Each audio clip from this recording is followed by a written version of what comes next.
दिल्ली में मतदान की प्रक्रिया पूरी हो चुकी है। अब सब पार्टियों की निगाहें नतीजों पर हैं कि आखिरकार मतगणना के बाद क्या कुछ निकलकर सामने आएगा। इन सब के बीच exit poll Bharatiya Janata party की सरकार दिल्ली में बनाते हुए दिखाई दे रहे हैं। वहीं सट्टा बाजार की बात की जाए तो वो आम आदमी पार्टी को आगे दिखा रहा है। इन सब के बीच कांग्रेस ने क्या कुछ कमाल किया है, हर कोई शख्स ये जानना चाहता है।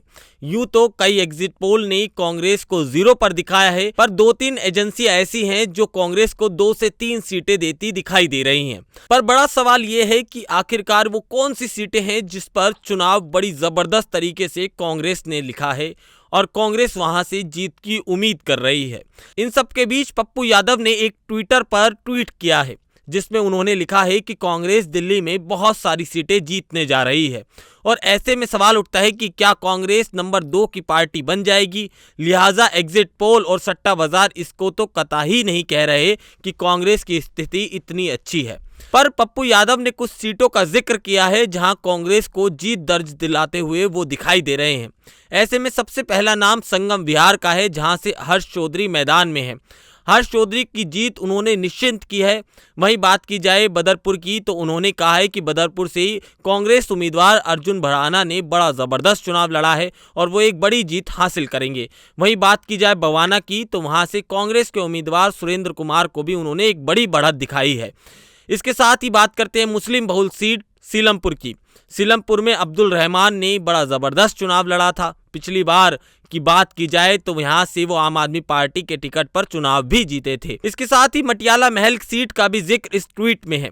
वहां से कांग्रेस के प्रत्याशी आसिम अहमद खान भी अच्छे चुनाव लड़ते दिखाई दिए थे। पप्पू यादव ने उनकी जीत की भी आशंका जताई है। वहीं सुल्तानपुर माजरा की सीट की बात करें तो वहां पर जो मुकेश अहलावत हैं, कैबिनेट मंत्री रहे हैं और इसके साथ ही एक बड़े दमखम के साथ वो चुनाव लड़े हैं। ऐसे में पप्पू यादव का मानना है कि मुकेश अहलावत को हराकर जयकिशन चुनाव में जीत दर्ज करेंगे। इसके साथ ही उन्होंने लिखा है कि 2 दर्जन सीटें ऐसी हैं जहां पर कांग्रेस बनाम बीजेपी दिखाई देती है और इन 2 दर्जन सीटों पर जो मुकाबला होगा वो बड़ा कांटे का होगा।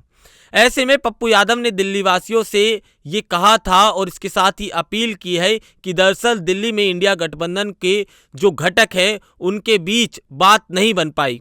कांग्रेस ने यहां पर अलग चुनाव लड़ा है। इसके साथ ही पहले उन्होंने एक ट्वीट भी किया था जिसमें लिखा था कि कांग्रेस उम्मीदवारों को जिताएं और वही आपका विकास करेंगे। इसके साथ ही पप्पू यादव ने पोस्ट पर लिखा था कि भाई अनिल कुमार को भारी मतों से जिताएं, पड़पड़गंज नंबर 1 विधानसभा बन के आएगी। याद रखें, विकास सिर्फ कांग्रेस करेगी। इसके साथ ही भाई देवेंद्र यादव को भी भारी मतों से जिताएं, जो कि कांग्रेस दिल्ली के प्रदेश अध्यक्ष हैं। इसके अलावा उन्होंने भाई विनीत यादव के लिए भी मत मांगे थे और कहा था दिल्ली वालों इन्हें जरूर जिताना, यही विकास करेंगे। आपको बता दें दिल्ली में चुनावों में कई सीटें कांग्रेस और बीजेपी की टक्कर देखने को मिल रही है। हालांकि वहां पर आम आदमी पार्टी सबसे बड़ी पार्टी है, लेकिन जिस तरीके से कांग्रेस ने चुनाव से पहले आप और बीजेपी दोनों के खिलाफ जोरदार कैंपेनिंग की थी और इसके साथ ही स्टार प्रचारकों के सहारे एक अच्छी खासी संख्या उन्होंने जो वहां के विधानसभा के लोग थे उनकी एकत्रित की थी, जिसके बाद ये चुनाव बड़ा ही टफ माना जा रहा है। ऐसे में चुनाव में मतदाताओं के रुझान से भी ऐसा देखने को मिलता है कि कांग्रेस एक टफ फाइट दिल्ली में देती दिखाई दे रही है। ऐसे में आम आदमी पार्टी की हार और जीत भी कांग्रेस पर निर्भर करती है। अगर कांग्रेस कुछ सीटें निकाल कर लाती है तो लिहाजा आम आदमी पार्टी के लिए काफी ज्यादा मुश्किल आने वाले दौर में होने वाली है।